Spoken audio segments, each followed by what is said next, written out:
Welcome. I thought I'd give a rundown of the books I finished in the month of September, so let's jump right in with the first one, which is Why? The Purpose of the Universe by Philip Goff.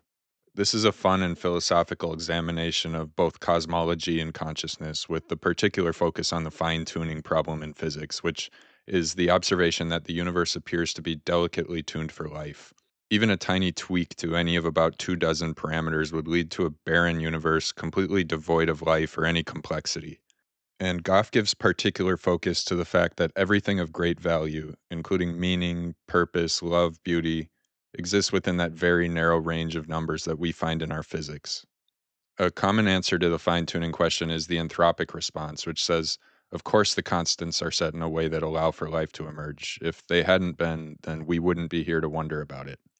To illustrate why Goff and many others don't buy that answer, consider the famous firing squad analogy.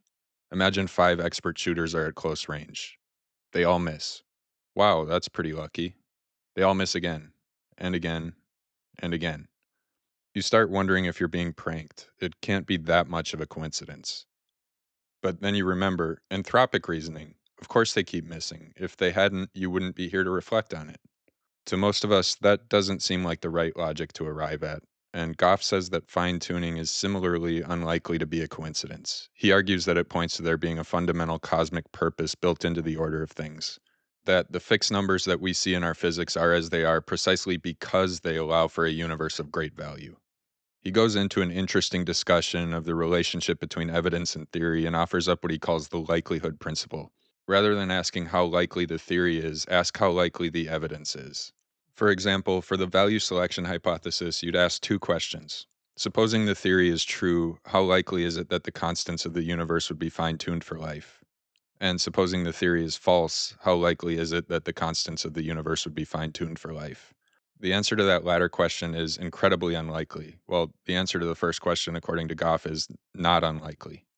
The idea of cosmic purpose or value being built into the nature of the universe might sound to a lot of us like the God hypothesis, and he discusses the possibility of a creator openly, but also argues that cosmic purpose can exist without a God.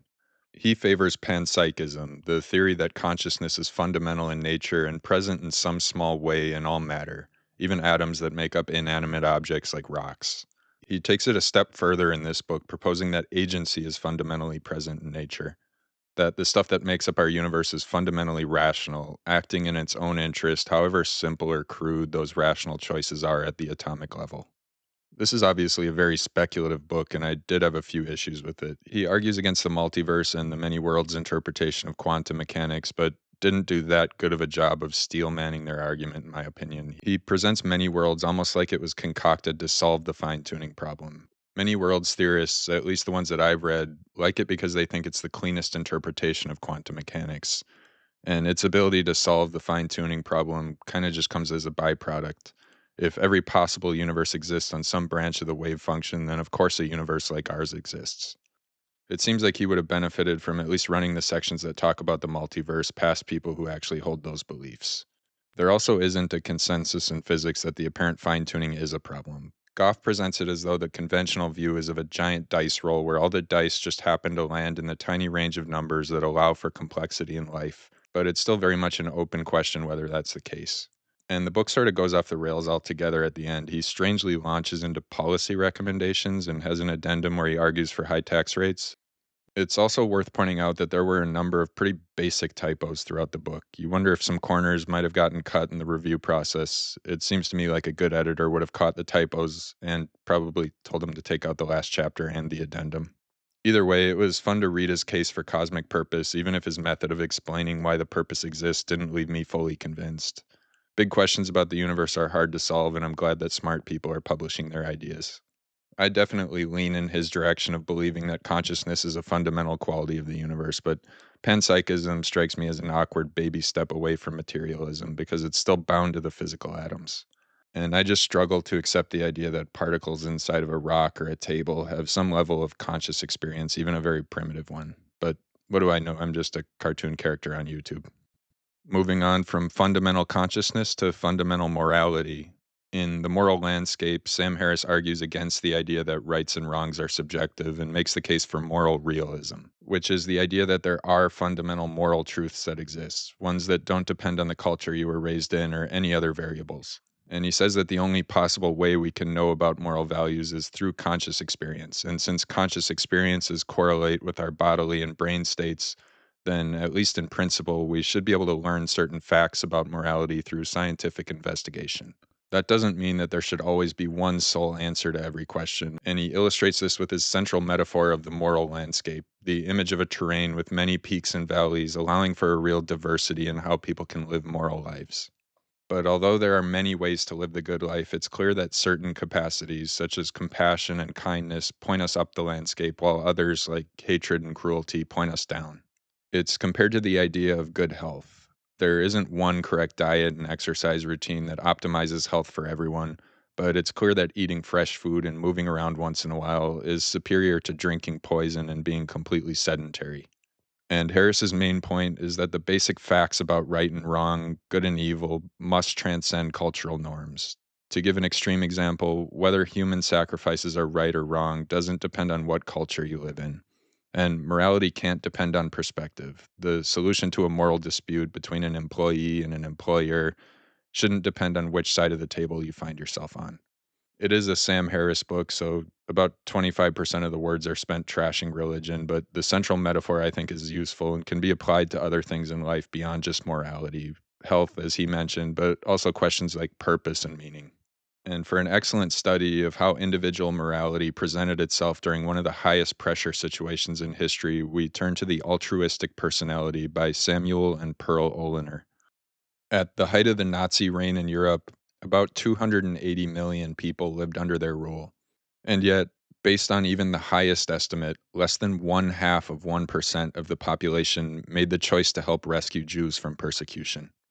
With those numbers, it's clear that many otherwise decent people made the choice to stay quiet and protect their own interests. And it was without a doubt extremely risky to help. Rescuers had to weigh their responsibility to help the persecuted against their responsibilities to their own families.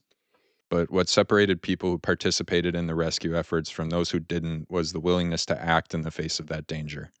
And it wasn't simply that the majority quietly held Nazi ideologies. Especially in countries that were invaded, people were generally hostile towards their occupiers. So something else must have prompted a small minority to intervene while the rest of the population looked away. The authors thought that if the differences between bystanders and rescuers could be understood, then maybe we can deliberately cultivate those traits in the hopes of avoiding another Holocaust. In an attempt to build these psychological profiles, the authors interviewed about 700 people. And from that survey, they constructed four main personality types that they show were predictive of who became involved in the rescue efforts. They admit those profiles are kind of abstract and that no one case fits perfectly within any of those archetypes. And there were also some characteristics in those profiles that none of us have any control over, things like how we were raised. So I think it's actually more beneficial to focus on the many traits and qualities common among rescuers that are controllable. Things like empathy and a sense of shared humanity. For non rescuers, the in group that they felt responsibility towards tended to be really small. Their family unit, their church, maybe their country. But for rescuers, it was all of humanity. If we're able to see others as being like ourselves, then it's harder to ignore events like this. Cultivating a strong personal network. Rescuers were more likely than bystanders to have others close to them who also got involved in the rescue.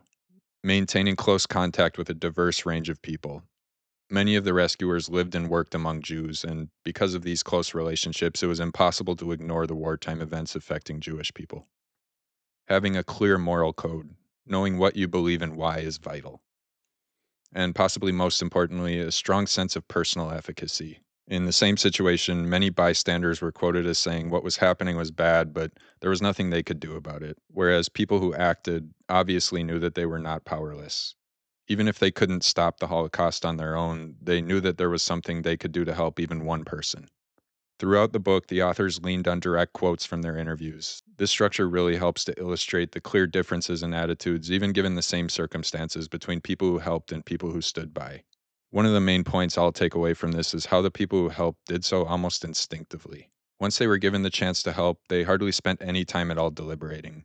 More than 70% of the rescuers said that it only took them minutes for them to make their decision, and 80% said they consulted with no one else. In some sense, their decision to be rescuers was already made long before the unfortunate opportunity presented itself. And that speaks to the importance of cultivating the characteristics we talked about here. If altruistic traits aren't in us during the easy times, then they're not likely to just pop up when things get dire. And with that, we've gotten to the end of the reading roundup for September. Thanks for stopping by.